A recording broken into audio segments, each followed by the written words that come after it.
Hello and welcome back to another Ludi Tonight broadcast. We have our Division 6 Grand Final set between Balling Courtside versus Goose Chase. Our two commentators today are Neptune and Popgun. I guess I should introduce myself. I'm the host today, Rice. But I'll drop it off to our two commentators, Neptune and Popgun. Take it away. Yep, thank you so much for that introduction, Rice. And as you said before, we are going to be having quite the matchup today. We are not in semifinals, but the finals for Division 6 here. And it's going to be quite an interesting matchup here. Both these teams running basically the marathon through the group stage, all the way through that bracket stage, making it all the way this far here. Both these teams are going to be ready to rock and roll here, and I am all here for it. And I'm not alone in this endeavor. Was that my? Oh yes, I'm here. Hi, hi. You are not alone. I will always be there for you. I got this clever trick. I'm gonna put my notes behind the camera so it looks like I'm looking into the camera, even though I'm reading off a sheet of paper that I got.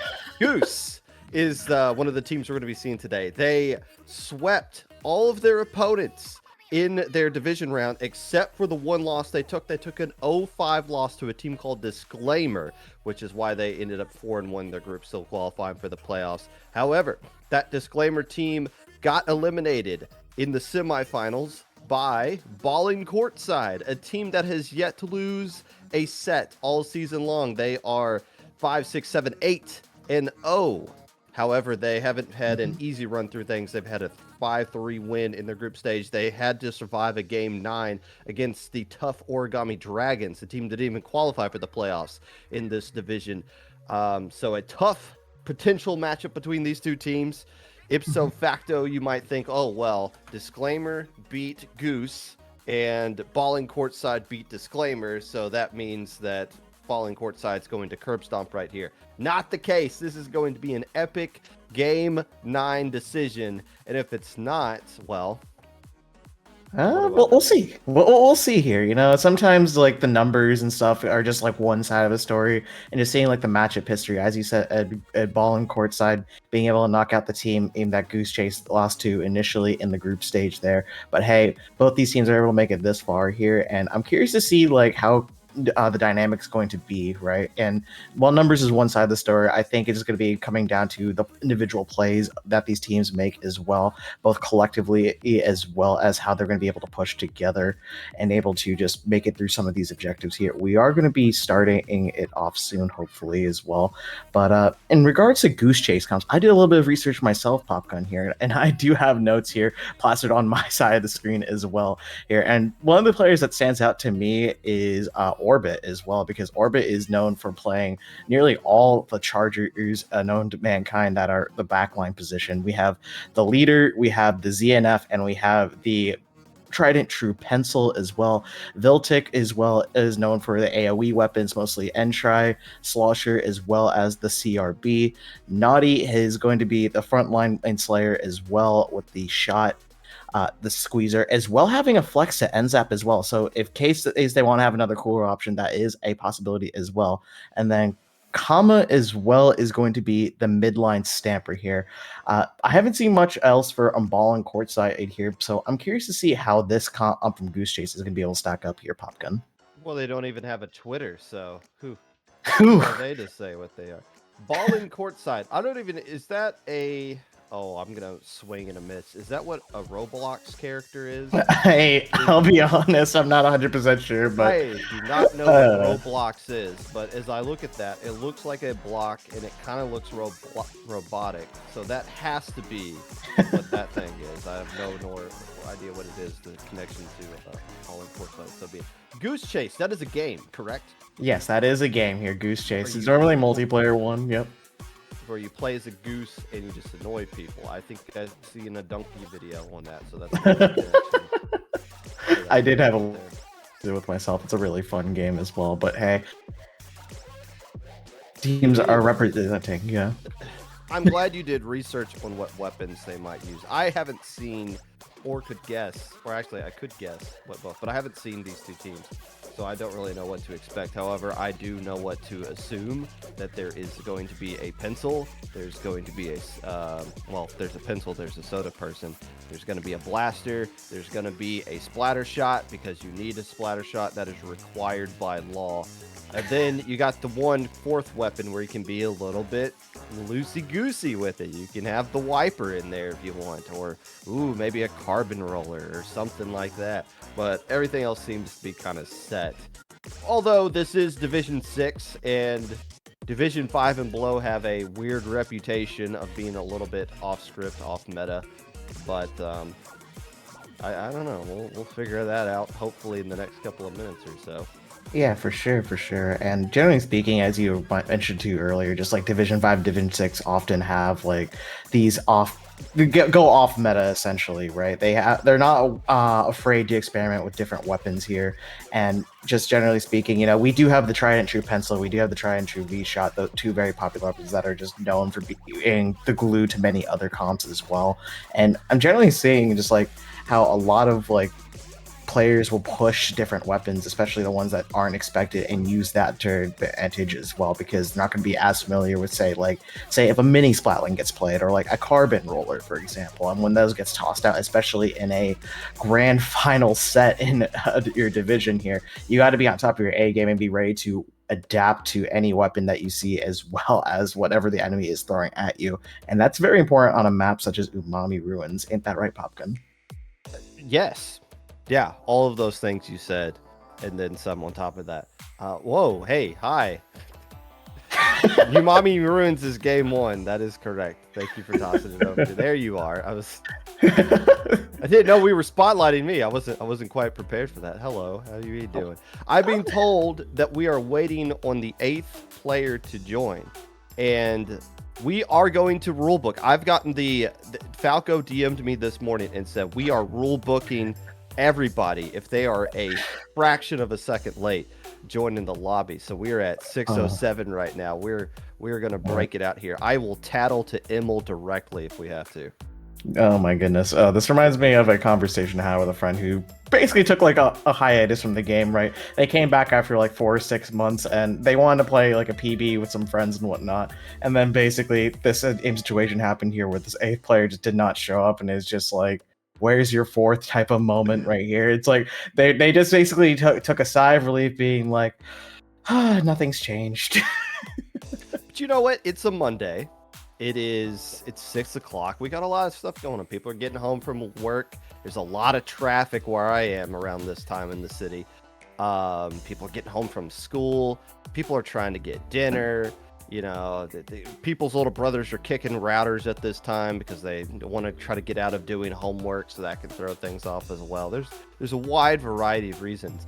And by the way, a Monday championship is kind of a weird time as well. Did maps go out live for this like today?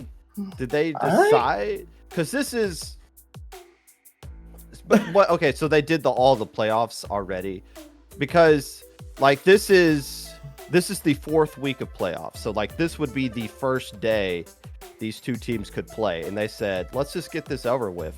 Day 1, 6 o'clock. When do you guys get home from school or work or whatever? Okay, cool. Let's hop on and do it right then and there. So be it. But I guess we're just still waiting on one more player. So here's where Neptune. This is my first time ever acknowledging your existence.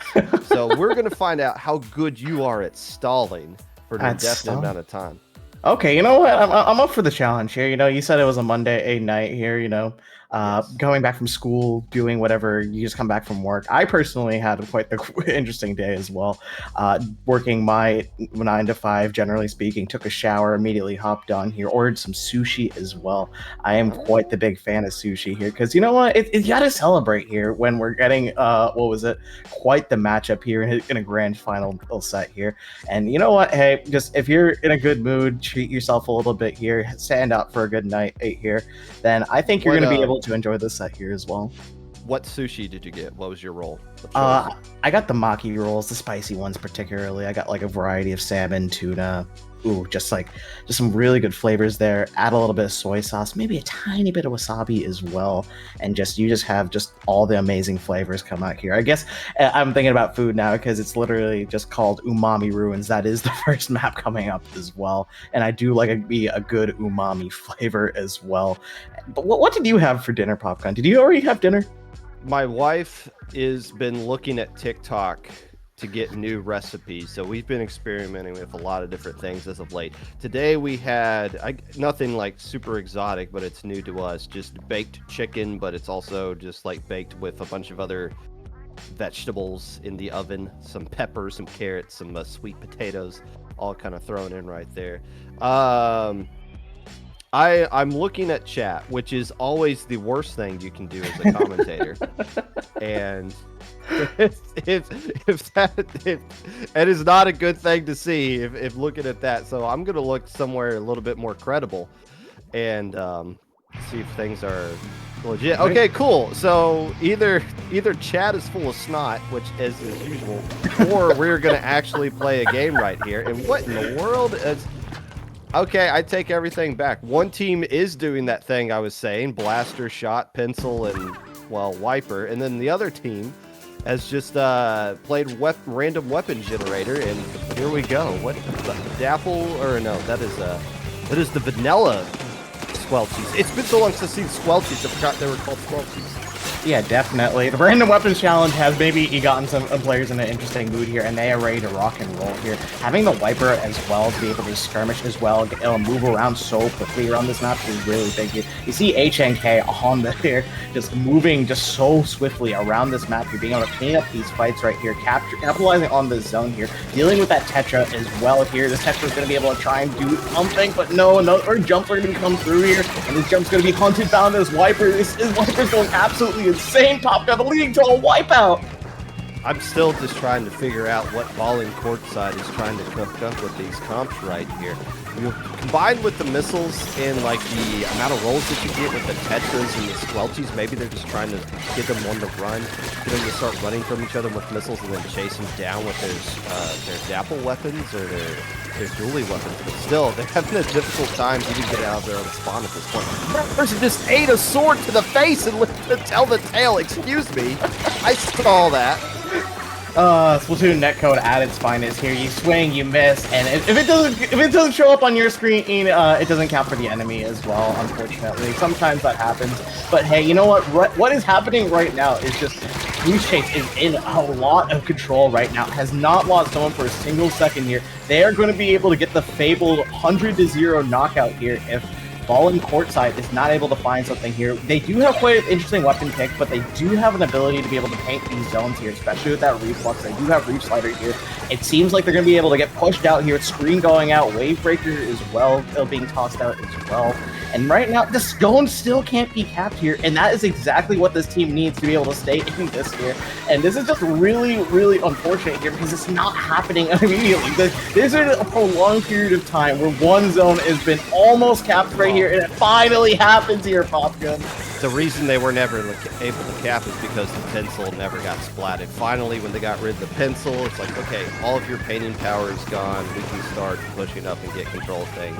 Finally, as we just now approach the halfway mark. But that's going to be key for Goose Chase, who is going to have to find a way to get back into this one. Just keep your pencil players safe. Let them get perched up on that one spot. And if I'm balling courtside, I'm doing exactly what that Squelchy's doing right there. Let's capture this area where the pencil needs to get to. Make sure they can't get here for free. But they need somebody else to go up there with them because they're going to be stuck in a 2v1 situation where Goose Chase is going to take advantage of it. Yeah, definitely. Goose Chase does try to take advantage of the players being down and being able to have control of their own zone. However, it's not going to be enough here. This basically a stagger loop that's happening right here. That's preventing any situation for this Wiper to get an opportunity to go in here. This constantly get pinched out by multiple members here, and this is just going to be a wipeout into a knockout here. Unbelievable flip here, giving Balling Courtside the fabled Game 1 flip of the century. So you never really know how two teams are going to play until each one gets control of the zone. And when Goose Chase did that, they did a much better job of locking out balling courtside. The one thing that was struggling for, oh wait, no, Goose Chase won that one, correct? No, wait, no, balling courtside did. Yeah, balling courtside courtside messed up. Oh. Regardless, getting the pencil out of there was the main issue that they were having to do. But once the pencil was out of the way, it never found a way to get set up yet again to attack the zone. I don't think it even got close to it. Yeah, not at all. Like they tried to go to the dome multiple times, but as you see here, and so many members on the other side of balling court just wait. I what did missed you see? the curling bomb. Got a splat, and they threw another one up there and got another. I think they got back-to-back curling bomb splats with that thing. I didn't even catch that. Wait, there was a curling bomb kill? Wait. Yeah. Wait, I Yeah, did not even back-to-back notice ones. that. Okay, back-to-back curling. Okay, I've heard of the fabled curling bomb kills, but just like a back-to-back curling one, that's a once in a blue moon lifetime Legendary opportunity. stuff. See, legendary stuff right there. Only on Ludi tonight you'll find the craziest plays, especially with the grand finals set here. And yeah, definitely that was quite an interesting game here with balling courtside, pulling out weapons that are not very like traditionally seen or played well together. I noticed there wasn't really a cooler on either side, I think, as well. So that was quite interesting how both these comps just say, hey, we don't need cooler, even though everyone and their mother is playing cooler with the vanilla pencil or like an NZAP or an N-Try, right? There's a lot of options for a cooler weapon. We're like, hey, we got it. We're going to ball on our court side here and push people out here and just immediately go 100-0 and just take the first game. Now, there is somebody on the Ludi staff that is making a sick joke right here, because I saw what Game 2 is supposed to be, and it's Tower Control Art Academy. They have a wide variety of maps that they can pick, and it just so happened that Game 2 happens to be what every single counterpick Game 2 is. So I guess Ludi staff thought it's championship week. We need a championship map list. Let's go with that right off the bat. Fair enough. Are we going to see some comp changes coming out here, though? I wonder if we're going to see the pencil change off of that, the red one to the blue one to give you soda, kind of like you were talking about.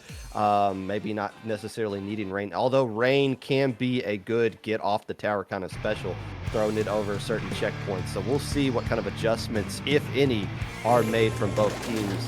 As we see, oh well, we see the toothbrush making an appearance, and that is a Scope T leader.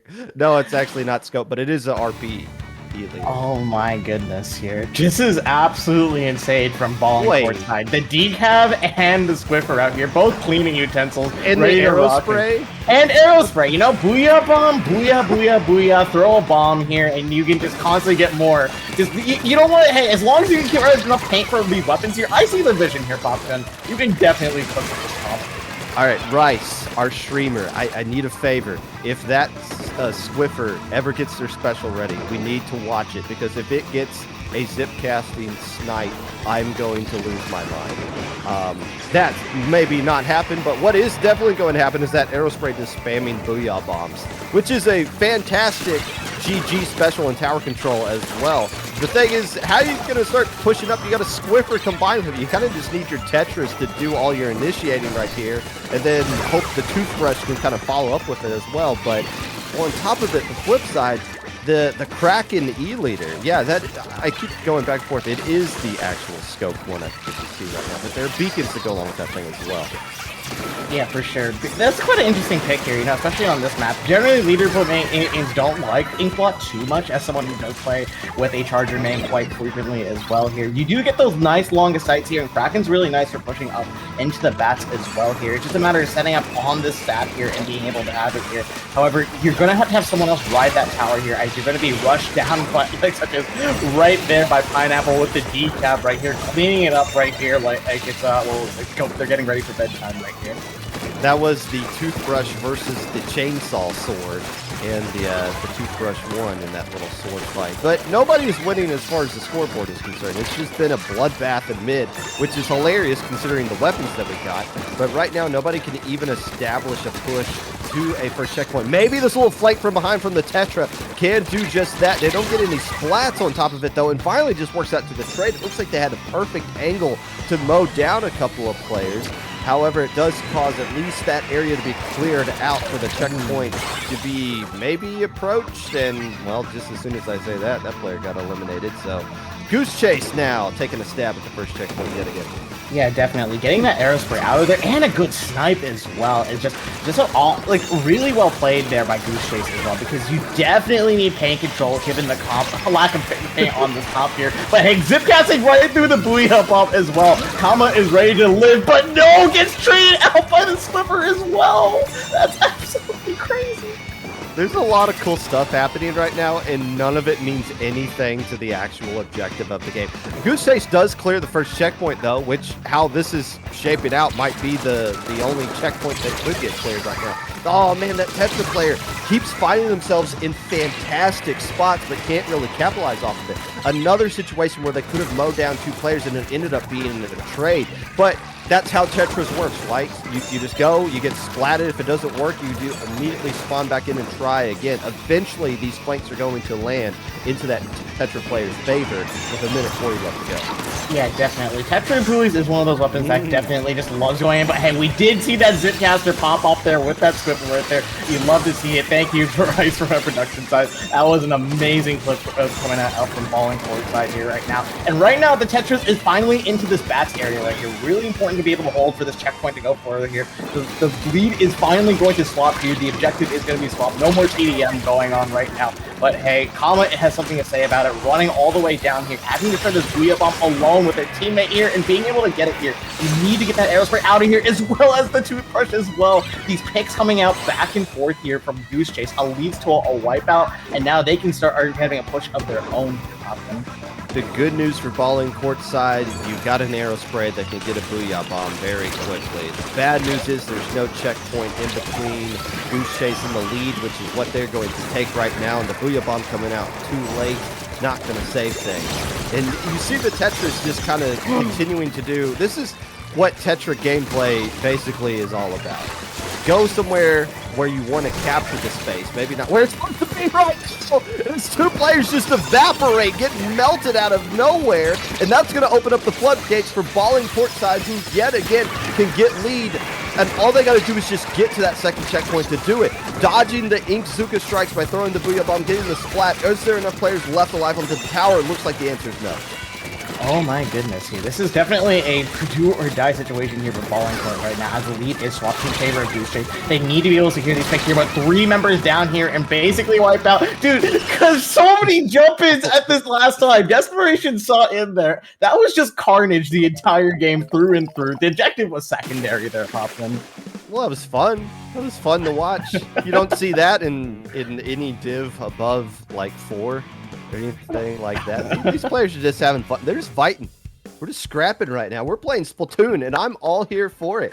It's a whole lot of nonsense, but you see the concept. I'm talking about the Tetra player making some things right here. This arrow spray being very aggressive. Hey, if you're gonna use that thing, throw all the Booyah Bombs you can, but I love the fact that they're not just throwing the Booyah Bombs and then going back and painting for more. No, they're taking advantage of the space that is given to them by throwing the Booyah Bombs. But Goose Chase is the team that's able to get the win. Ultimately, it was just a bar fight, and they were the last one standing, and that's why they got the dub. 1 point, and neither team technically got to the second checkpoint either. In Art Academy.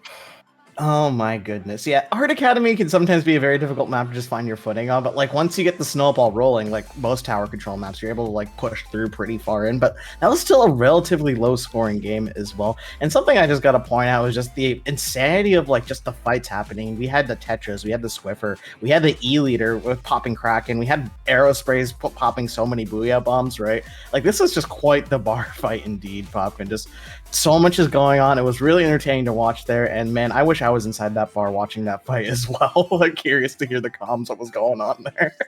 Seeing how people were slinging toothbrushes at people's heads, I'm fine watching the bar fight from the safety of my own room right here. That one looked like it could get a little bit messy. We're moving on to Rainmaker, which is game 3 coming up here. Rainmaker at Robo Ramen.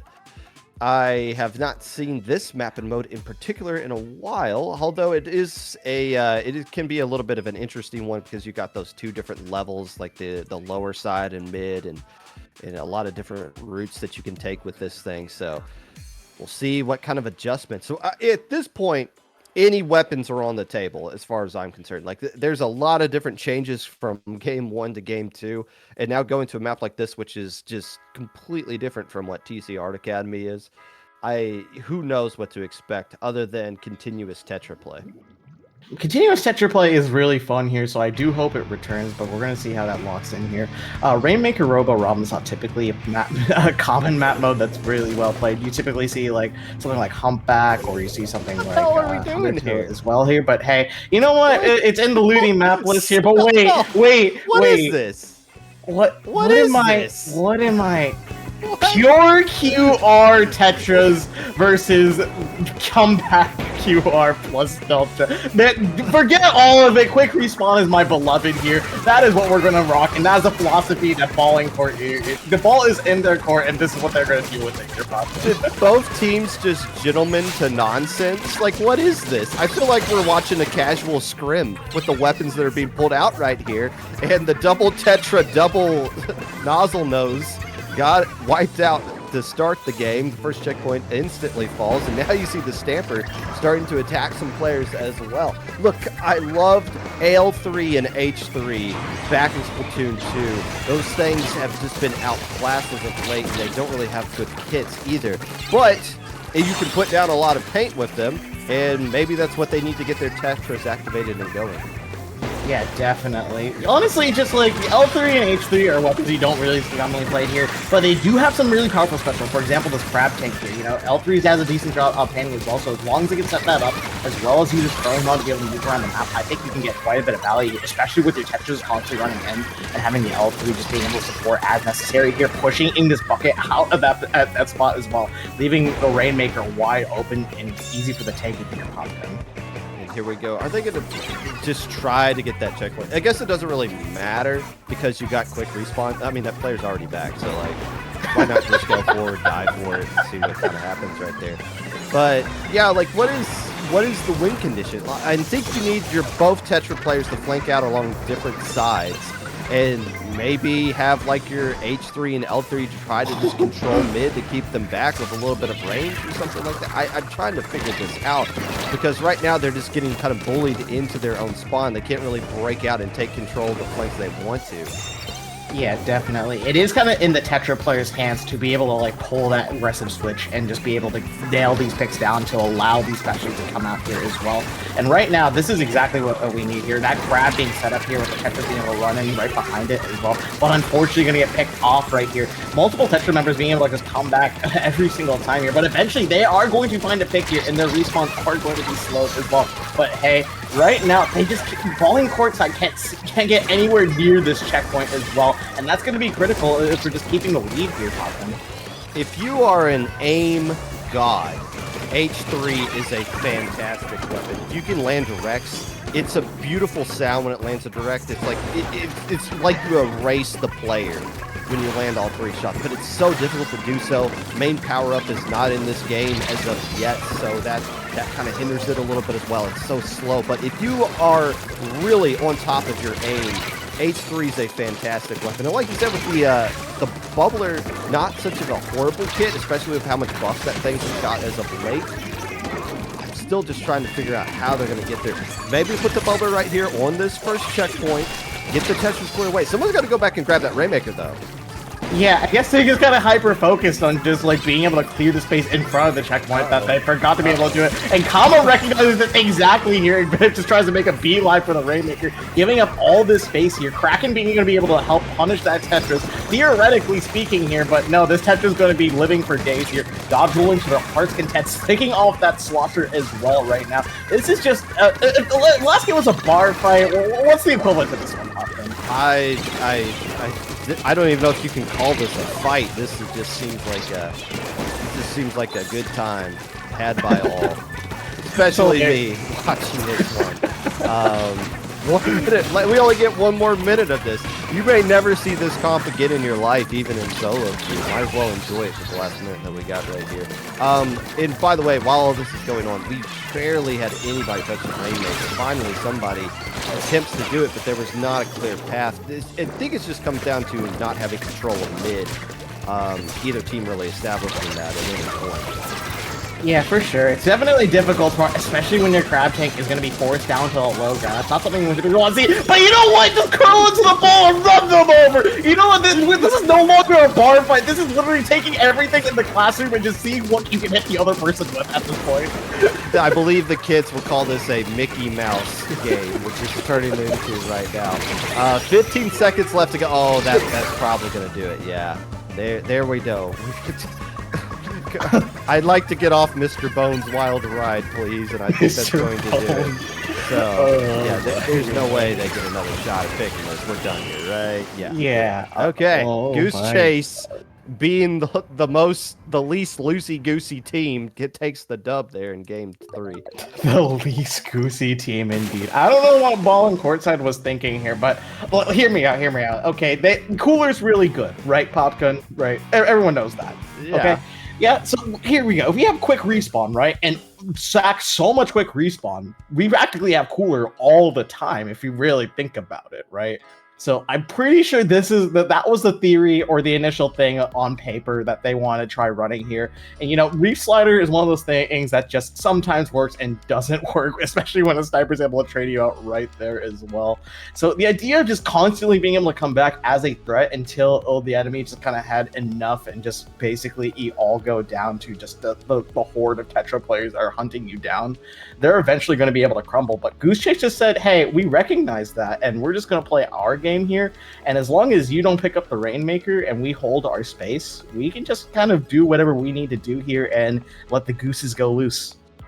Yeah, and again, if you're going to run that double Tetra thing, I guess it makes sense if you're going to have both players flank and attack the mid from different sides, but those last couple of replays, we saw them kind of stacked up on top of each other. That's not really going to accomplish anything. Not that I'm sitting here trying to make that comp make sense, but I think we are having fun, or at least trying to. It's Goose Chase winning, who's currently up 2-1. They've won 2 games in a row. And Ballin courtside, there it is, Ballin. Who knows what they're going to be doing here in game 4, which is going to be Clan Blitz. Yeah, for sure. The ball is not going to be in their court, generally speaking, because they are down a game in this set count overall. But hey, Museum Clan Blitz here is generally going to be, I don't know, I think it's one of the more fun, interesting map modes in the game here, because so much can work on it. I think it's a matter of just, like, expressing yourself with your specials as well as your comp as well. Like, this is where I think team coordination really comes to shove. Taking control of the enemy spinner and being able to push a little bit above of that, as well as going past mid, is something that is quite an interesting task. A lot of teams have different ways of working through that, so I'm really interested to see, especially with how many comps have been cooked between these two teams here, Popgun. Yeah, I try to refrain from using the phrase, I'm really interested to see what's coming on, because I always overuse that as a commentator, and it seems like I don't actually mean it. I genuinely mean it right now. I'm curious. I'm interested in what we're going to see. Hey, there's believe it or not, that is a little bit of more of a sense to normality over here. That is the Crab edit coming out with ink brush, keeping the okay, is that triple Crab? It is. We're at the beginning of the game right now. Beginning of the game, just missing the beloved Splash-O-Matic here, but this is, I guess, what they see as the new meta, as an opportunity to be able to push up here. But look at how many clams are here in mid here, and just being able to scoop all those up, get that power clam online here, pass it back to your backline potentially, and just have so many opportunities, just try to specialty. And that Crab does get shut down, but hey, another Crab back here. Okay, is this season 1? It could be. Now, the problem is, Crab has been nerfed slightly over time, but more so it's been indirectly nerfed by the buff that Zuka has. So that splatter shot, I'm making sure I just build that up, and as soon as I see a Crab, I'm popping that Zuka and I'm just aiming it directly at every single Crab that I can. Basket does get popped by Falling courtside, but it does get cleaned up so they don't get anything on top of that empty push, and they might lose control of mid on top of it as well. Yeah, definitely. Just being able to just get that initial score right there so it doesn't go into a stalemate right there is quite an interesting strategy as well. And and being able to just have a lot of rat weapons, such as the dually, going up onto this platform here, taking out the sniper as well, going behind him, having your teammates clean up as well. This is exactly what I'm talking about when teams get creative with the way they get past mid here, and just going across the plat there and shutting down your team, setting up the crab here. This is going to be quite the push here, Confident. That's the first time we saw a Tetra flank actually work. And it was just a matter of time because we've seen them get into the right position but never really finish the play. But this time they're able to do that, and that captures this plat area for them. As we see Pineapple probably just waiting to go one more clam before throwing it in there. Instead throws one before picking that up. So slowly just going to keep throwing them in there, try to keep it open long enough for the rest of their teammates to get back in there. What you don't want to do if you're balling courtside right now is get wiped and give up control mid. The push is over right now. Start backing up, maybe start sharking a little bit, live to fight another day. In Goose Chase, this is your opportunity to start pushing up. Start painting away, find out where all the sharks are coming from, and start moving forward. Yeah, definitely. You do want to be able to move forward here, but not too far forward where you just get beamed by a crab here. Oh, wait, we do have a flank here with this ink rush here, ready and waiting. They are ready and waiting to run across here. Okay, threatening the leaders so they can't grab the ball here as well. So Goose Chase is down essentially a player technically to be able to score it as well right now. But I don't know what that play was, Popka, but this team is definitely thinking of things that was like, I never thought of doing before in my life.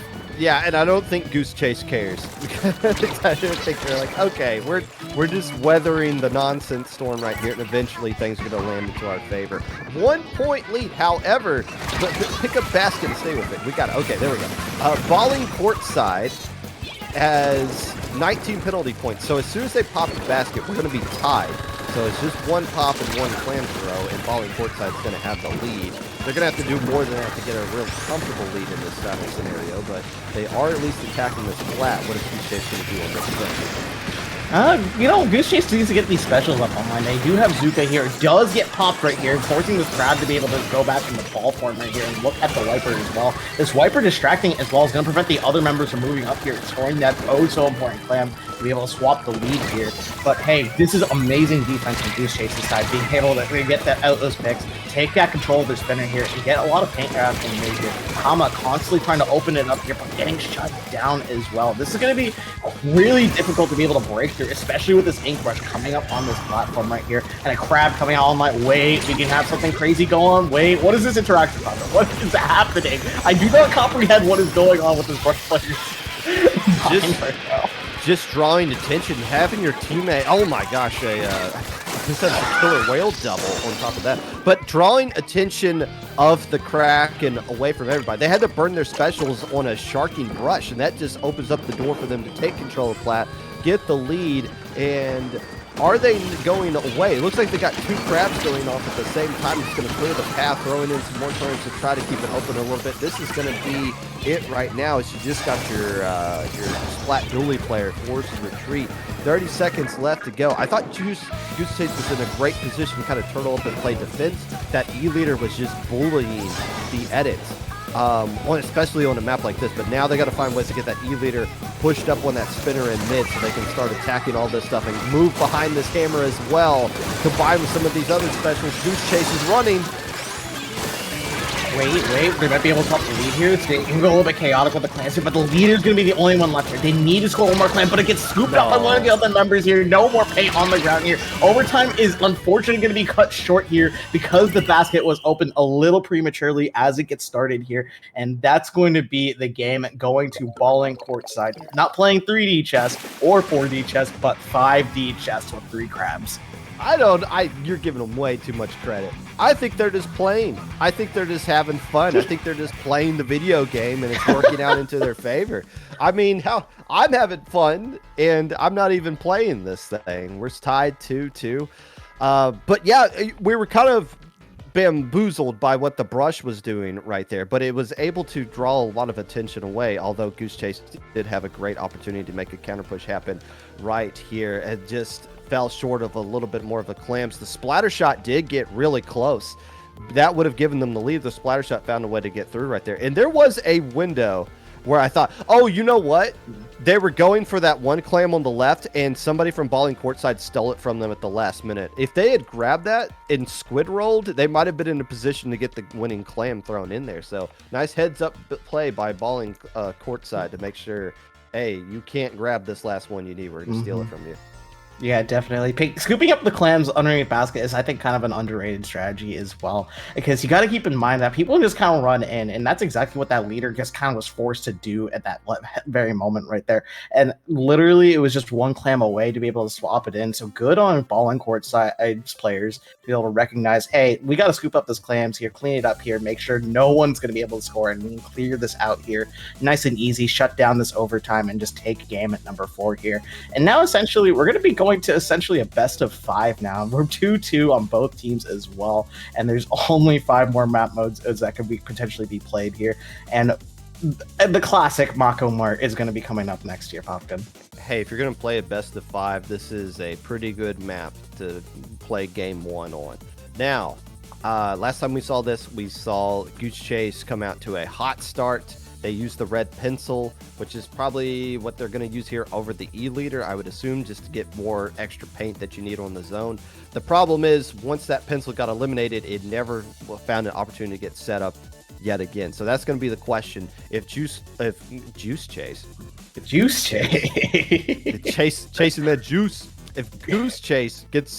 loses control of the zone, or they get wiped out, how are they going to find ways to get their pencil back into the spot they need to contest the zone yet again? That is going to be the question. Or you could just dominate and go 0 from 100 in the opening push. That seems to work out pretty well. Yeah, I mean, that's the ideal push, right? And a lot of ideal pushes just don't typically happen. But hey, you know what? Both these teams have shown they do have quite an affinity for some abilities to be able to do some wild plays that swing the game in various directions here. And you know what? This is going to be really interesting to watch here. Just actually speaking with the Tetras, the Flingza, the Reflux, and the End Snap. Wait, what is this called?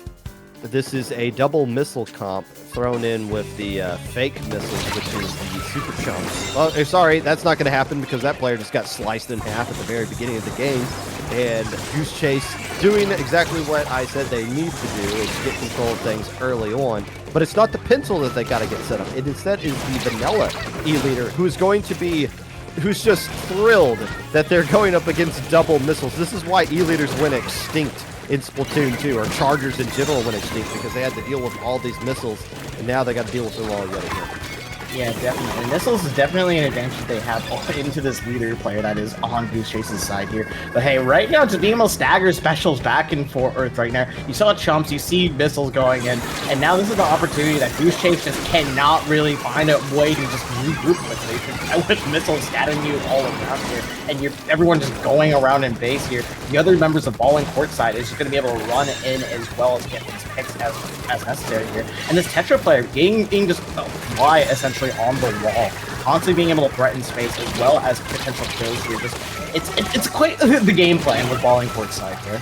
There's nothing better than being a Tetra player who's chasing down players who are running away from 8 different missiles. All kinds of chaos, and you get to be the orchestrator of all of it. However, Goose Chase now responding. I was going to see how are they going to respond when they don't have control of the zone. They're able to capture it right here, and they got specials to work with to create a blockout situation. Always good to see.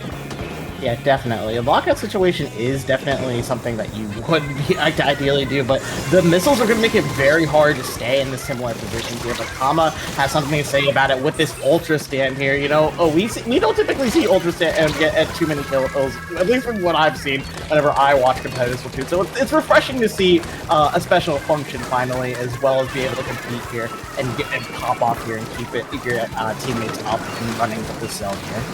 If Pineapple just stays in this spot, which is going to be difficult to do, they're just going to win, because you can just put down an insane amount of paint onto the zone when they can find ways to do that. And then you're just going to keep getting missiles, and they're doing a good job of protecting themselves. There goes the E-Leader. That is a respawn Punisher E-Leader getting knocked out by the missiles, by the way. However, it's not enough to get control of the zone. Goose Chase does flip the lead into their favor. The falling courtside seems to be capturing the key positions they need, even though they weren't capturing the zone. Now that they got it, maybe they can find ways to hold on to it. And, well, maybe they won't. Maybe they'll just all get splatted. Yeah, you know what? Hey, listen, they're all splatted, but the chumps are down here. These technically count as people too, right? Especially when they explode and paint a little bit of the floor here. You know, that's just common Splatoon practice. You paint the floor, you explode, you paint the floor again. Am I right, Oscar? In theory, yes. I mean, if you want to boil it down to like that, it makes sense. I don't know if chumps are actually people, though. I don't know if I could get on board with that. But they do explode. You're right. They do explode. Chumps rights for everyone here in chat here. But hey, you know what? We do have the missiles coming out here, and we do have balling courtside, seemingly having the advantage here, having all these specials out here, and multiple members being able to capitalize off the missiles. I assume just with these missiles as well, not only being able to move the enemy, but know where they are as well is extremely helpful for the side of balling court, especially with one-down weapons like Tetras. They can just get to be told exactly where the missiles are coming out here, and they can just chase down whoever they see fit here. But unfortunately, going to get shut down here. Points are being kicked out on the clock right now. And Goose Chase needs to be able to run to the zone right here, popping Zuko right here. Hopefully you get a pineapple off that stack right here. Managed to do so and finally cap the zone. Goose Chase is still in this. Probably could have afforded to hold on to that Zuko a little bit and use it when you had control of zone. Maybe get up on that right stack. You were in a 2-4 situation, and now you can't really use it. Well, now you're going to have to start building up to get control of the zone yet again. The falling courtside trying to get rid of their penalty points. Here comes the hammer combined with something else. But this hammer kind of stuck in an awkward spot. Now starting to climb up the wall and catch a player trying to run in the opposite direction of it. Goose Chase, will they get back control of zone right here? It looks like possibly. It's just a question of can they weather the storm of the special. They do cut off one of the missiles before it gets activated, though. Yeah, definitely. That was definitely really helpful in the side of Fallen Court here. Being able to just hold on to this side of their stack as well. Flings are constantly holding that down as well as Reflux. They need to be able to displace this here. They've just been able to live large on this stack for mostly the entire game here and just paint over the zone here. Flings is not typically a weapon you see, but it is a really solid painter when it comes to playing zones here as well. And shutting down these last members for this last push right here, giving the wipeout, Fallen Court's going to be able to take it here, Popkin. Just like they did in game 1. They win splat zones yet again. Flings just rollers in general is fantastic on this map, which is weird. I'm praising a comp that balling courtside is using, but hey, they got the dub, so it ended up working out for them. Yeah, it's quite interesting because you had a lot of painting specials as well as recon as well as moving specials with the missiles, but they're probably just doing a multi-purpose thing here and just being able to stay on these power positions and being able to move Goose Chase out of their power positions. That leader was constantly being bombarded by missiles, being annoyed by Tetras, and being harassed by chumps. Just everything in the kitchen sink was just thrown at them, and they could never got an opportunity to be able to set up here. And I think that's what led Balling Courtside to be able to just be so successful on this map here. I mean, missiles, people moaned and groaned when missiles became a thing for a reason in Splatoon 3. Now, it did get nerfed. They finally decided, you know what, you shouldn't be able to just charge missiles right away as soon as you fire it. That's actually kind of a dumb idea. Maybe we should have fixed that 5 years ago, but we're going to get it right in this game right here, right now. But still, double missiles, even with that nerf, is still very difficult to play with the E-Leader. And we did see at least one missile kill against the E-Leader with those things. So yeah, are they going to stick with that going forward? No, they're already on to the next kind of, well, who knows what we're going to be seeing in Game 6 here. Tower control at Manta Maria. Tower control Manta Maria. Okay, well, what was the last thing that was pulled out from Balling Court's side for a tower control? We saw Squiffer, we saw Toothbrush. What else was there? That was well, we've seen Tetras every single game. But yeah, that was the main kind of thing that they were using last time. Goose Chase did win that one though by one singular point. Neither team was able really to get to the second checkpoint in that 5-minute game. So we'll see if the teams can round the corners and end up in that little alleyway at any point in this game. Yeah, definitely. Manta Maria is definitely one of those more interesting tower control maps in which like you have a lot of high ground on defense. So typically, it's really difficult to put to break through certain things without coordinating your specials. But hey, if Balling Courtside decides to bring back the double missiles comp, perhaps that might be a little bit easier than it appears because you're just going to be able to just move people out of the positions that what was it they're going to be typically defending from here. But hey, we're getting into this. Let's see these comms here. Balling Courtside, what are you cooking? You are cooking basically the same thing except with the Octo Brush instead here. Okay. Well, more importantly, they're keeping the double missiles here, which is a very good get off the tower kind of special as well. But I think they realized, well, if that either's been giving us trouble, let's not go back to a splat lane on a map like this, where it is traditionally a really good splat lane map, but maybe I don't want to go up against the either here. Instead, let's just annoy them to death with all these missiles to consider their life. Yeah, definitely. A good an idea indeed here. Missiles already coming out here. Hardly 30 seconds into the game. One coming out after the other. Beautifully chained here as well. But hey, we do have Naughty here constantly holding the space and keeping the tank down here. And being able to just make these missiles not have much value and you can stay in your positions here is going to be definitely important for Goose Chase if they do want to be able to formulate a push right now. But hey, we do have a Flingson going in and trying to get the roll kill as well. The ego is living large here, Pop. But yet again, this is kind of looking like the last tower control game. A lot of action on the game, not so much on the scoreboard. But hey, we got a lead change into the first minute of the game. Goose Chase is going to be attacking that first checkpoint. It looks like they are going to find a way to get across as well. No special to find their way there. But this is where you win. This is where you make your money on tower control Manta Maria. The second checkpoint. Can you get control of the enemy bunker? Can you get a long-range weapon on top of that uninkable wall and just lay down the line of sight that you need to keep everybody safe and clear it? It looks like for now the answer is no, but they're going to get a second chance at it. Yeah, definitely. I do see this Kraken come online right here, and I can see it being cracked. What was it? Being used right on top of this tower right here. To be able to just live as well as push out other members here. I was typically seeing Krakens just sit on the tower here just to get through the harder checkpoints in the game right here, but instead they went for the kills there, which is quite interesting there. Trying to keep control of this bunker, though. This is going to be the key if they want to get another push going right here. One more player left alive is going to get a two-piece combo. Trying to make it a 3 as 3 players go down. That's so frustrating when you've got a 4v1 situation, but you get splatted and the person you were jumping to leaves you wide open, and then all of a sudden what should have been an opportunity for you to get a push going, you're back on defense yet again. Yeah, definitely. Kama putting in the work here, but immediately being traded out by Naughty on the Zuka right here. Putting in the work here. The tower, I don't know. This is like a recurring theme that you said in the earlier top cut. A lot of action, not a lot of action on the tower though. The scoreboard's relatively staying the same here. We're seeing picks going left and right, specials being popped right here, but just nothing really being done to the objective so far. Goose Chase has been dominating mid the entire time, and that's a great shot right there by the E leader, who's finally saying, thank you, I can just get set up. Oh, well, you could until all your teammates got eliminated, and then you have no choice but to reach wheat, unless you don't, because somebody else is coming right back in. And now, they do have beacons, by the way. I'm assuming they got some beacons set up, because everybody's coming back in real quick there for Goose Chase. And they're going to save the first checkpoint with. They haven't even gotten past 97 points yet. Whoa, okay. 3 are down as well. This is really difficult for Balling Court here, just to be able to move up here, because the leader being able to reposition with those beacons and just be able to have Kraken online whenever they are rushed down is definitely very helpful for them. And the missiles are being delayed quite a bit. It's not getting the same value as it used to. And just the Kraken being able to run in on this tower here. This first checkpoint is not going to be cleared anytime at all. And this is typically like a pretty easy checkpoint to clear here, Popkin. Typically, yes. But when you're constantly at a disadvantage, you can never really establish control mid and get your players in the position they need to clear out space for that first checkpoint.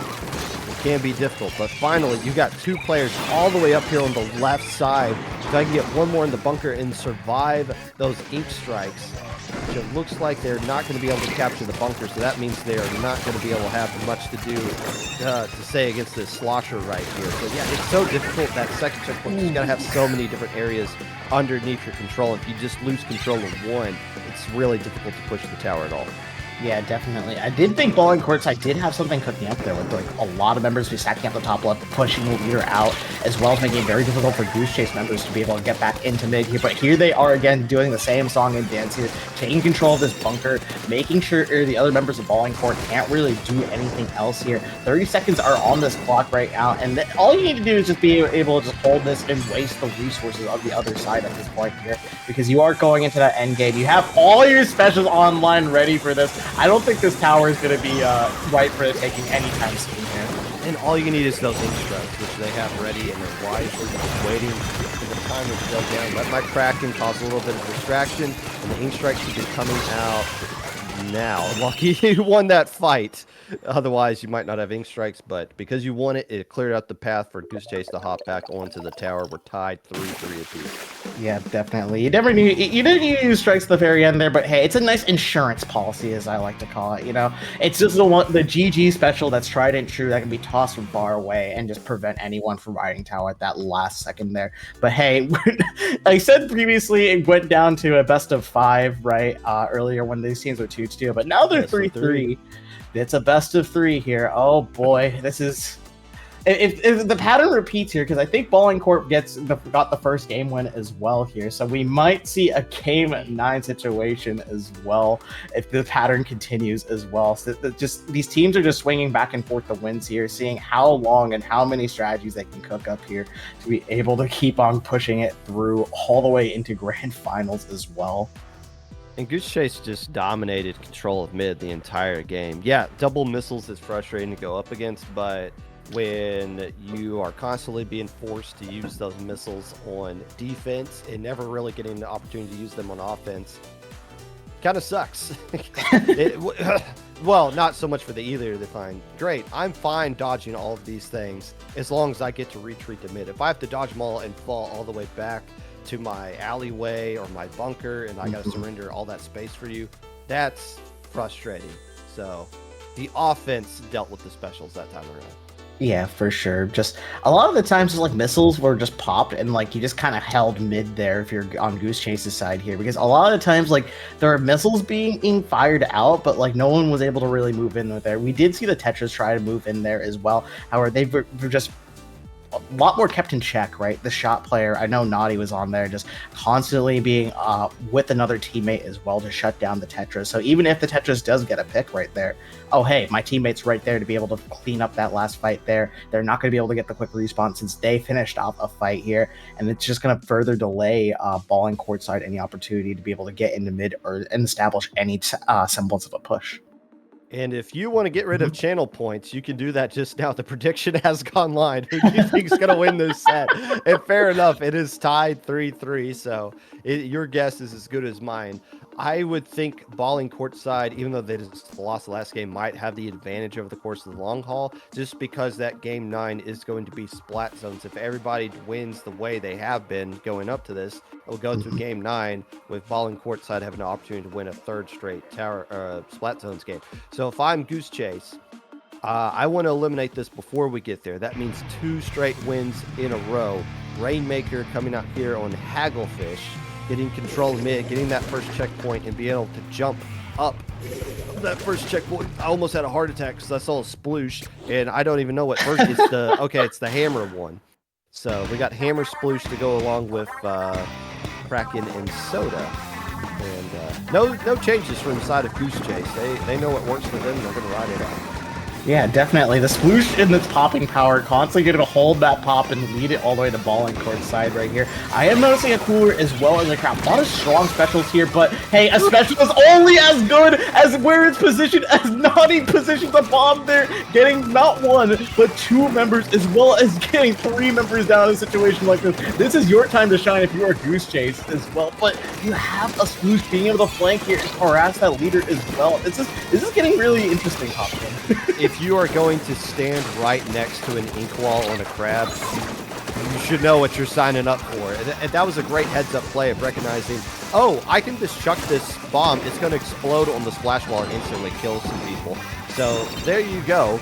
Opens up the door for Falling courtside, though, who kind of weathered that suction bomb, and they got control of the Rainmaker. They're going to be trying to take care of this middle checkpoint, and the Kraken coming out at just the perfect time, opting with the Rainmaker to say, I need to run forward for this Kraken can chase me down, making a nice little cut right there to make the tackle before they could get to the first down. Yeah, definitely. And I do notice just like this crab generally needs to be able to be setting up a lot of low ground as well. So you are getting a lot of crossfire in the mid. It's just being able to follow up with that here. And I think that's exactly what Falling Court is getting around here. You know, we see Pineapple play a bunch of different weapons here and definitely shown their prowess here. It's just a matter of being able to take that leader out of the equation here as well as that Zuka as well. Naughty getting a nice double there, delaying his Rainmaker from going anywhere. This is more of a brawl than an actual objective game mode, for lack of a better term. Well, both teams are struggling to get control of mid, and that's where everything gets started for you offensively. But then again, now you got 2 players down and the Rainmaker, but the last player left alive has a hammer to deal with. That's 1, and your Rainmaker's forced to retreat. Both teams are getting a lot of value out of 1 player staying left. Are you kidding me? The Sploosh versus the world in the Sploosh 1. Yeah, definitely. You know what? Never underestimate a Sploosh here. You know what? That is something I have learned from time to time here. It is able to pull off miracles regardless of its short range. It is quite a mobile weapon as well. And it's on Rainmaker as well, where it's able to get a lot of fast pops and put a lot of paint down for your teammates here. But hey, we do have Soda coming out here as well. The specials are coming up a lot more frequently on Balling courtside. Even though they are scrapping quite a bit, they are back instantly with cooler and having quite a lot of special charge here. They have control mid and they got the pop as well as 1 player down. However, each team seems to have that one, well, both teams have tracking actually. So, and being used rather early is Falling courtside using their Kraken right now, and it looks like they were just looking for a chance to pick it up. But now that means the other they're not going to have that other Kraken. It's gone before it can get activated. This is your window if you're Falling courtside to try to get up and running, and they can't do it because the rest of the players are do a fantastic job of capturing this space back and running into the ball point. Yeah, definitely. A lot of these players are really strong individual players as well. And as we've seen time and time again, that like even if you get 3 members down, as long as 1 person is alive and willing to fight, they can definitely swing the game as well here. And while Goose Chase is struggling to get these pops right here, Falling courtside is not able to successfully get anywhere past that S15 checkpoint. And this is just getting really dicey here. You need essentially a wipeout to be able to get to this checkpoint here, and multiple specials being popped here. Wait, this might be the wipeout they're looking for. Okay, this is the time you run this Rainmaker. Please get this one right here. I think you can take it to the left.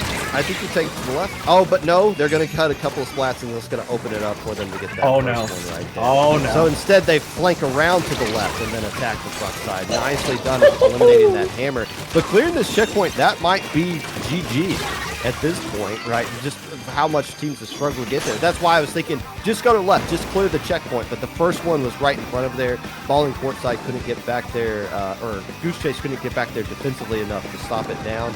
And now we got 30 seconds left to go. Goose Chase has to clear a checkpoint and just move just a smidgen past it after popping it. But now they're going to get it clean. Yeah, definitely. It's a very difficult thing. The left checkpoint is typically a bit easier to clear as well, but unfortunately going to get shut down with multiple specials being popped on the side of Falling courtside. With multiple members down here and the Stamper in mid here, the Stamper basically has to go for a Hail Mary here. We'll see if they can chase down that Rainmaker with all this crossfire going on, but no, the Rainmaker is going to smartly retreat right here, giving Falling courtside game number 7 here. Back in the day, you would just charge up a Stingray, and they couldn't just run backwards with that. In this game, that is the right play to make. Hey, I'm going to back up with it. You guys just defend, protect the president for 10 seconds. GG, we'll move on. Falling courtside, lost the Rainmaker game earlier in the set. They get revenge in this one. That puts them up 4-3 with 2 games potentially left to go. Yeah, definitely. And if you're on ball and court side here, you got to recognize, hey, we have 2 more games to pull this off right here. We're pretty solid at splat zones as well here. So we're riding pretty high here. And like Goose Chase is now in an awkward position where they need to win basically 2 games in a row as well to be able to just, have a chance of winning the set as well. And it's just very difficult as well as when they need essentially a wipeout to be able to push, the objective here. And just a lot of the EE's players just love to just scrap it out, right? And even if one is just left alive, it's still going to be very difficult to do anything about it. And it's also frustrating because you have no idea what you're going to be playing up against. Like you have no sploosh. Okay, a brush came out last time they did Clam Blitz. They seem to have difficulties containing the brush over the course of a 5-minute game. So, but for Goose Chase's credit, they haven't really changed their comp hardly at all. It's just been, okay, maybe Pencil or the Vanilla E-Leader, but mostly it's been their same kind of bread and butter comp they've been using this entire time. So they just got to find ways to just play their game. And I know that's such a cliche thing to say, but it really is true in this case. You can't really get rattled to what you do. It's almost like balling courtside is presenting a riddle to them, and you got 5 minutes to figure it out. Like, how are you going to deal with this kind of goofy thing we do with the tools that you're used to doing? You know, like Batman doesn't really have to change up his utility belt that much. He's just got to be, look, I got all the tools I need. I just need to figure out what this weird villain's gimmick is, and then figure out which one of my specialized things kind of deal with it. Okay, so you're telling me Goose Chase is essentially Batman in this situation. Am I getting this correct? Okay. Correct. And then ball and courtside is basically the Riddler. Am I getting this correct right here? It could be. I mean, there's also Captain Condiment Man or something. There's also that calendar guy. There's all kinds of different people they could be. Holy Jesus. Okay, I did not know there were so many awkward Batman villains. I'm like thinking of like the big ones, the Joker, the Riddler, you know, the Bane, right? And then I just hear Condiment Man. I'm like, what is he gonna do? Spray mustard at me? Wait, was that a superpower? No, it was this guy. He had like a mustard and ketchup gun. I think it was just like a gimmick to like point out how ridiculous these things are. Oh my god, what the? Okay, no you know ketchup what? or mustard coming out there from balling courtside. That seems to be the most realistic comp I think we've seen out of them all day long. Okay, this seems like the comp they would use if they're actually trying, which might be bad news for Goose Chase. Although I do like the E-Leader versus Edit matchup. I can't be too upset about that if I'm Goose Chase. Yeah, definitely. The Edit leader matchup is not generally favored towards the Splatling player, but hey, they're going to need to set up Crab to be able to push the leader out as well, because you do get basically E-Leader range as well as a lot of AoE chip damage with the cannons as well right now. But hey, balling courtside, having this cooler as well, being able to run behind and a flanking Edit. Oh my goodness, I have never seen that on Ludi tonight anytime. I think we might be seeing this set coming to a close right now, because we got one Kraken ready to go, and we got another one that's going to be following up that as soon as that gets eliminated, and then more clams slowly being chipped in, and you can't do anything about these Kraken except destroy them before they get activated. What they do, maybe they'll keep Goose Chase in this a little bit longer, but they're having a lot of difficulties even getting back to their zone, and a lot more clams being funneled in by balling courtside as well. This may be the entire division right here. If Pineapple opts to go in a little bit more, there goes the Inzap. They got all the clams they need. Do they go for the KO right now? No, they are not. They're going to use Crab instead. Let this set extend a little bit longer and just get well, the push isn't going to be over because they still have control of this fight. I like that play by Pineapple. You can rush in and try to get the KO right there. Let's play smart. Let's use Crab and keep control of this space, and then maybe get another push going in the next couple of seconds. Yeah, I would really like that play for Pineapple as well, you know, just exactly what you said right there, just being able to hold, that space so crucially, and make Goose Chase waste even more resources and feel even more desperate right there. A push all the way down to 8 remaining is absolutely insane, and a moniker on a good Clam Blitz push, but hey, it can only go so far when you have someone like Kama being able to fling a hammer at you and just shut you down. Now, here comes the response by Goose Chase. They don't have a lot of claims to follow up with it, though, other than the splatter shot, so they're going to need to get some splats if they want to find a way to do just that. Another power clam gets thrown in, but now they are out of clams, essentially. But as long as they can get splats on top of this, they can keep this push going a little bit farther. At this point, I think you say it's done. Let's hold control of mid. Balling... Oh, okay. Balling courtside, able to... not do anything, actually. They haven't really gotten control of mid, and they're just going to waste this Kraken right here. Yeah, definitely. And this Viper player being able to just be essentially a giant rat here and shut down anything that Balling courtside is able to do right here. This is exactly what you need. You need to be able to hold this ramp right here. You need to use these specials, reinforce it out there. A little bit of tossing specials at the kitchen sink right there and only funding on there. But hey, you are funneling these plans. You are getting these picks right here. This is a fantastic position to be here. But hey, a crab tank being popped here has a desperation move to be able to hold this out here. Goose Chase is going to take this approach here and back up smartly, realizing, hey, we need to be able to get one good push in here and sustain in mid if we need to be able to do so. I love that Goose Chase isn't going all out on these pushes. They're just getting value out of them. And then instead of surrendering control of mid, they're running back and saying, okay, this push is over. Let's build up some more clams, get ready for the next one right here. Let's get some splats. Let's try to eliminate these Krakens before they get started. Both the Kraken players down before they can get their Krakens going. They do have a crab ready to go, and Pineapple seems to be moving around on the offensive side of things. How did Pineapple get all the way up here? It's going to be Balling courtside that's going to make a push. Yeah, definitely. Balling courtside does have a power climb online. The crab is set up really well in a place that's able to get picks as well as pressure other members. Getting two as well. Pineapple is going absolutely insane here. Just being a menace to society on Scourge Clan. I can't speak anymore. This edit player is built different in so many different ways that Goose Chase needs to find a response right here. At least they do have a pity here coming down here that is going to guarantee them overtime at least. Well, what are they going to do with that overtime is the question. They've lost control of mid. Okay, and now you just got a Pineapple to deal with and a player making an unfortunate jump. Wow, this game changes really quickly. And Goose Chase, with their tournament lives on the line, popped the basket, and they got an opportunity to throw some more in. There goes the lead, one more. Oh, the floodgates explode open. Goose Chase forces a game 9.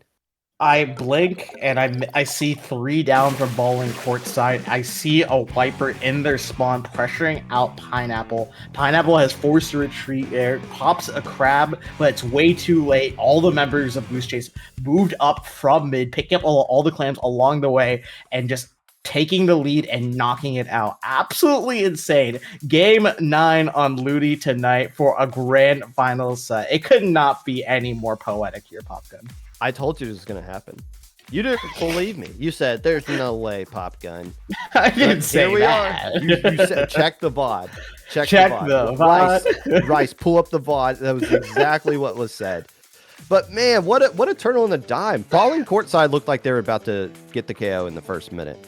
But Goose Chase got so many values out of these pushes, and they never panicked. They never pushed, oh, we got to go all in. We got to get the KO right now. No, you can get the lead back into your favor with a handful of pushes is what they were lucky enough to be able to find. And it's because of how they ended every single push. With players left alive, they were able to build up more clams, more specials, go right back in. The double Kraken play could have been really frustrating. They never got any of the value out of those Krakens after they got the lead. Yeah, definitely. Shutting down the Kraken is like really just important as well, because a lot of times Kraken just kind of exists, right? And you're just like, well, what do I do now? I can't move where the Kraken is currently at. Otherwise, I'm going to die if I run right into it, right? It's just kind of a self-fulfilling prophecy at that point. And just essentially speaking, just being able to shut down that Kraken, get those picks, move up to the basket here, and sustain mid, right? You don't need to waste any more resources to get mid because you backed up here and you held your space, and you're just going to wait for more resources to get back onto the ramp right here. And that's just allowed Goose Chase to keep up that momentum, hammering down the points as necessary, realizing, hey, we don't need an explosive push, as he said before. We just need enough pushes to be able to swap the lead there. They got it. We got a game 9. And the question is, what is Goose Chase going to do to win a Splat Zones game? Hey, if they win this one, they might be chasing some juice. Who knows? as a little bit of a celebration. What is the map? Where is the fate going to be decided here? It's Splat Zone. Ship Shape. Ooh, okay. Is where Div 6 will come to its end. Yeah, for sure. Going up to Game 9 here on Ship Shape Cargo Co. Splat Zones. It's quite an interesting map mode, especially with what Bowling Court side has been able to do. They do have a little bit of unpredictability with their comps here, being able to have a wide weapon pool and toss out exactly what they need as well. But it seems like the pencil is finally coming out from the side of Bowling Court side. Their hands have been forced here. We have Neo Splash, we have Edit, and we have the oh-so-beloved Tetris. So that pencil edit combination seems to be a more popular pick just because you can be a little bit more aggressive with that edit. It has the kit that it has, combined with the Tetris that can just ignore everything and just be as aggressive as it wants to be. Also, they got the splash that has been extremely popular in Splat Zones as of late because you can get a lot of price strikes out with it. Yeah, definitely. You can get a lot of tri-strikes and be able to just cap that zone at a moment's notice when you need it as well. And this is really unfortunate for Goose Chase, especially with that leader going down there. A lot of their offensive presence is going down here, and that's going to lead to the members being able to force out specials as well. Bazooka is being popped here. I think only finds one member here, but this Restarter comes in here and punishes not 1, 2, and 3. This is Tetris gameplay at its finest here, Popgun. And they've been waiting all set for something like this to happen, but you get bottlenecked into that little corner. You're not going to survive the re-slider, and that one player's reinforcements got completely cut off. And here comes Goose Chase roaring back into the zone with a Kraken leading the charge and a couple players getting splatted. Do they have enough pain power to attack the zone and flip it into their favor? The answer should be yes, but it is not.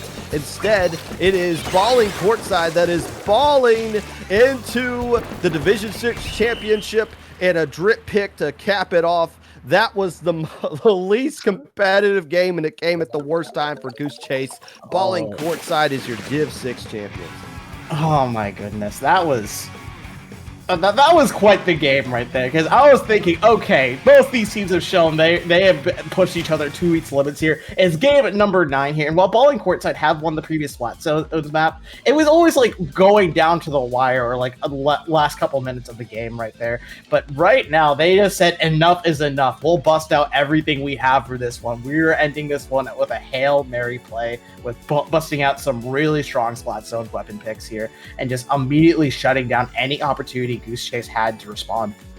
This seems like their try-hard comp. Like, okay, it's game 9. We can't mess around. We actually need to win this, so let's just go do it. But yeah, this seemed to just be like the final time where the Tetris seemed to work out just perfectly into their favor. They caught them off guard in that little alleyway. There's no way they were going to survive the re-slide right there. And those two players were going to support another player that just got caught off guard because of it, just snowballing into that right there. It looked like there was a chance for Goose Chase to get into the zone and get things into their favor. The Kraken just didn't chase away enough players, and there was just too much resources to collapse on top of it in the favor of Balling courtside. Yeah, definitely. And something else I gotta mention is Goose Chase relatively stuck to the same weapons. Like, yes, they're very comfortable with their weapons here. It was mostly just common swapping between, I think, Wiper as well as Stamper as well. And they've shown their prowess on the Splatonic classes as well as, and just it's just really unfortunate because I feel like Balling courtside, when they have the ability to be as flexible as possible and know exactly what Goose Chase is going to pull out right here, they can just adapt accordingly, and that's exactly what they did in that last game here. Just saying, okay, that you guys are having trouble painting zone here. Your only main painter is your splatter shot here, so let's bust out a pencil. Let's get a splash here. Let's get an edit. You have to fight an edit on your way to the zone here, and you're not going to be able to cap it that easily as well. And that's exactly what they did and executed to just get that game 9 right there. That was a fun set. And I don't use that term almost ever. And if I do, I don't really mean it. This time I do mean it. I genuinely enjoyed watching and commentating that one. Neptune, nice talking to you. That was a good set. I hope you had just as much fun as I did. Oh, I had a lot of fun here. As a spectator, just my jaw was dropping further and further, more than I ever realized it was possible right there, which is some of the things I was seeing as well. But hey, you know what?